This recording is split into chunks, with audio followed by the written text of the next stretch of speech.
commence primary ignition. Chewie, get us out of here! Fire the emergency booster engines! We'll be safe enough once we make the jump to hyperspace. At last, we will review more news on the podcast.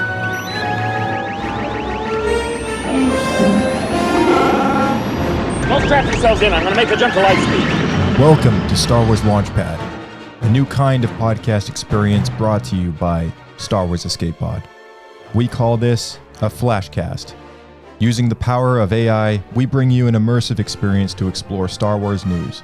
Full AI disclosure, some details may not be fully accurate. Either way, we hope you enjoy the experimental deep dive ahead with your AI hosts, Dak and Mia.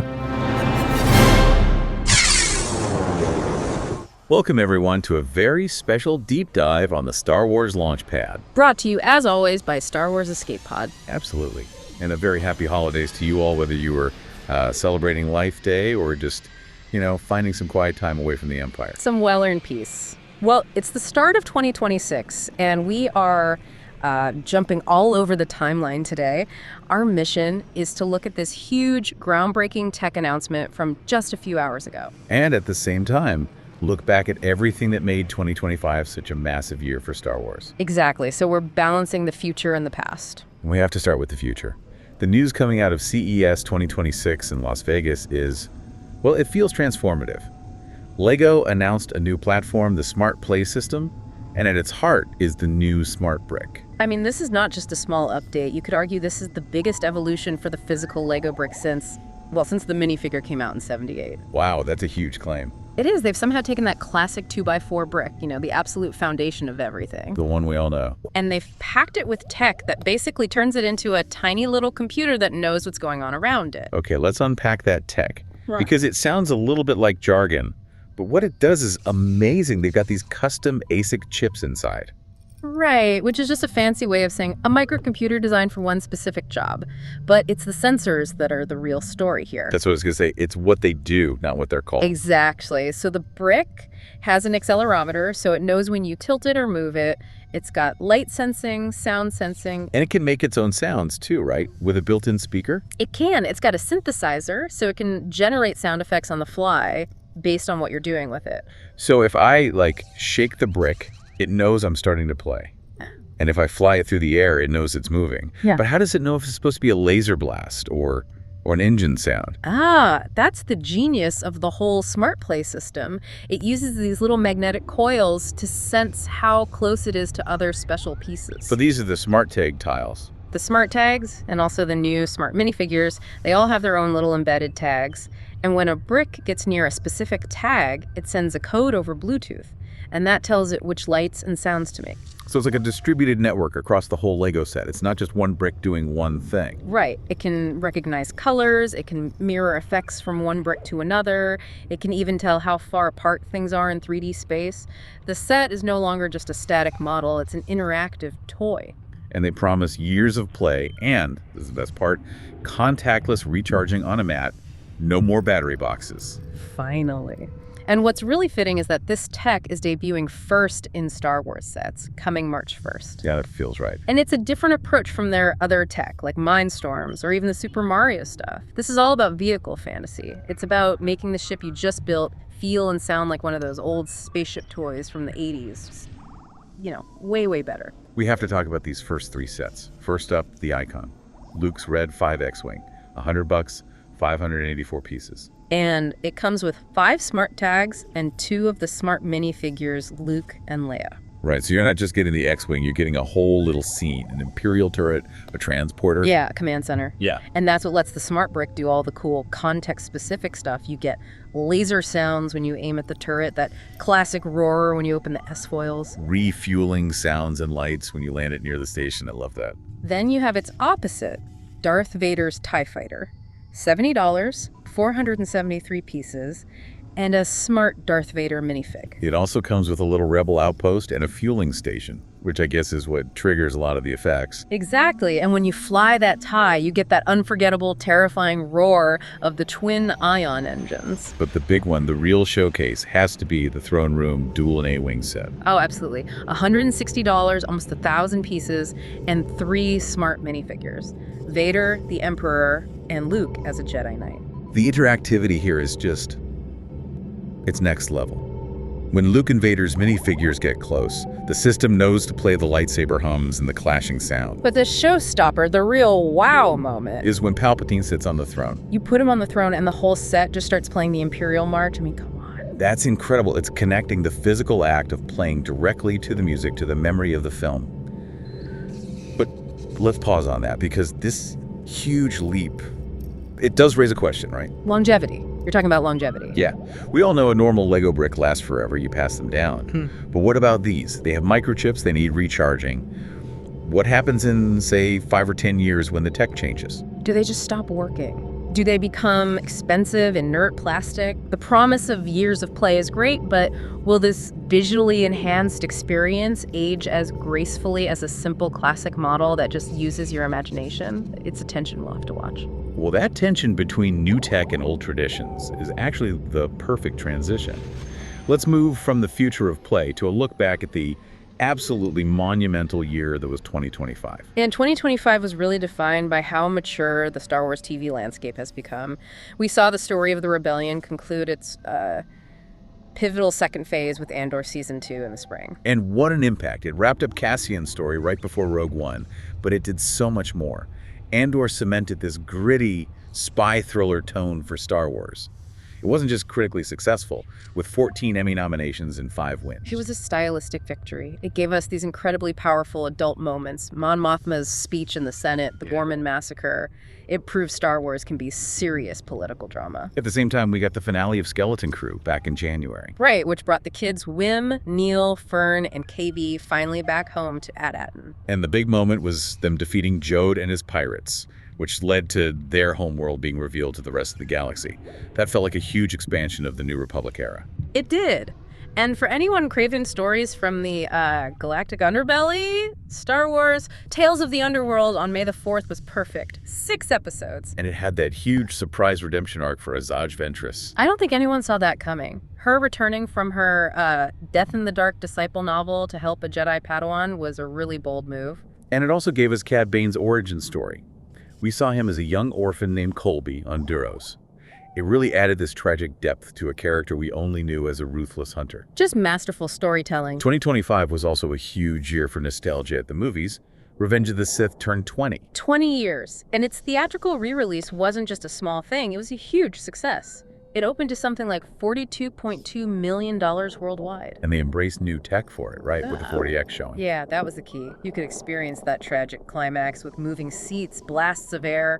It made it a real event.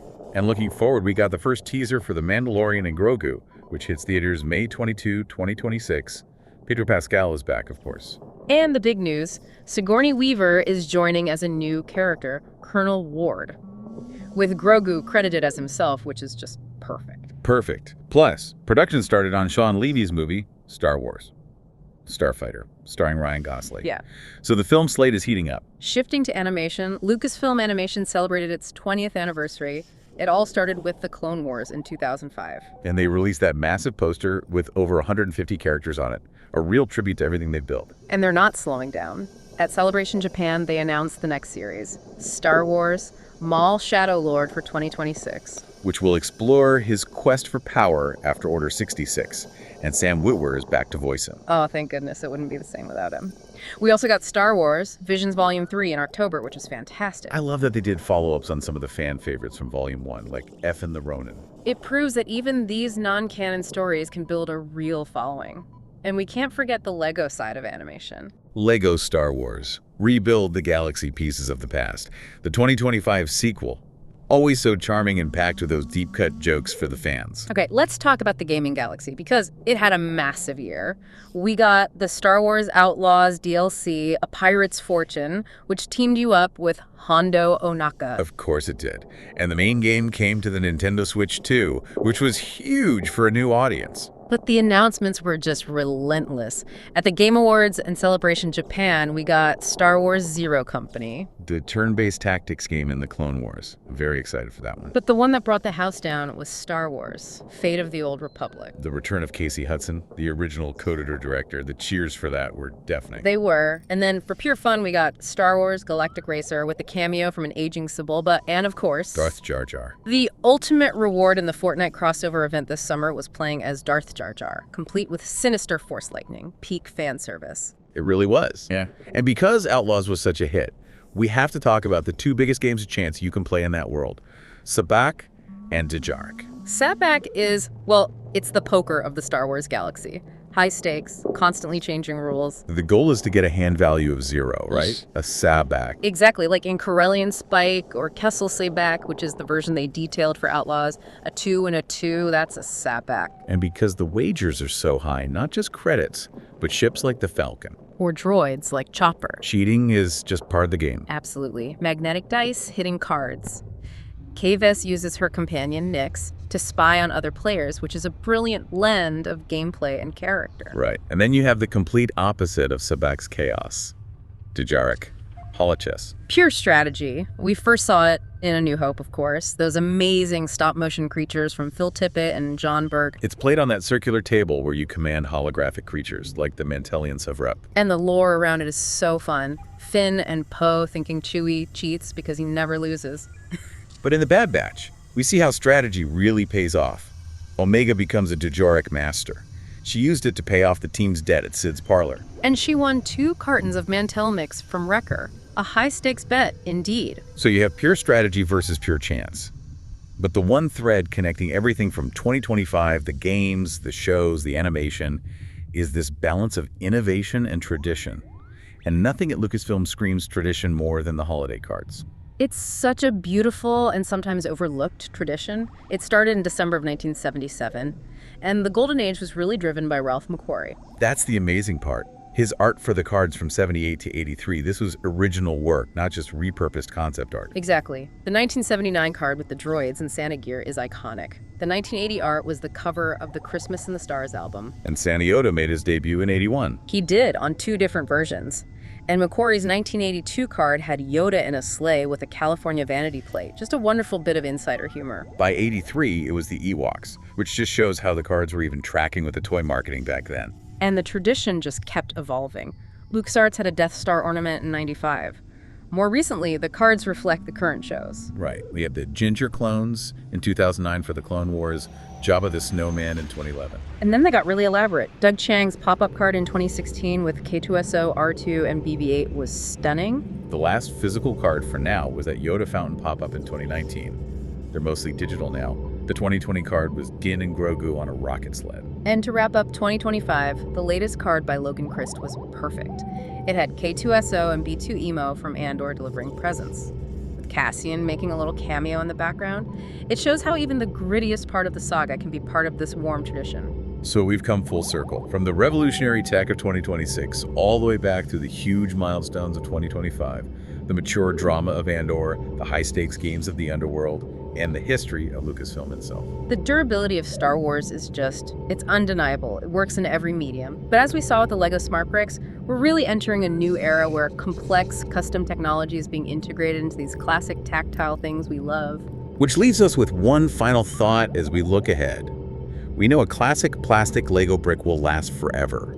But will this new smart play system, with its custom chips and sensors, will it still be relevant and functional in a few years?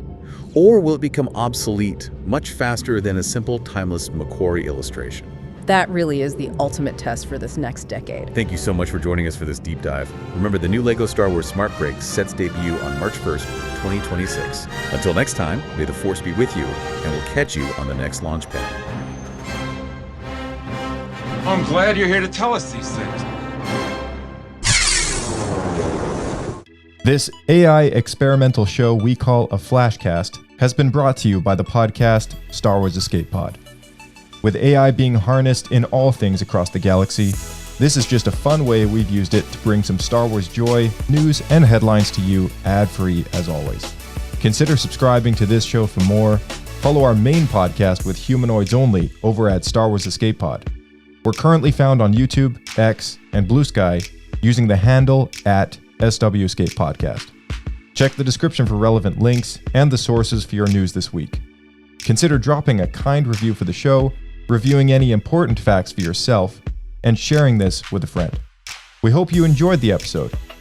This is Star Wars Launchpad, signing off. May the Force be with you.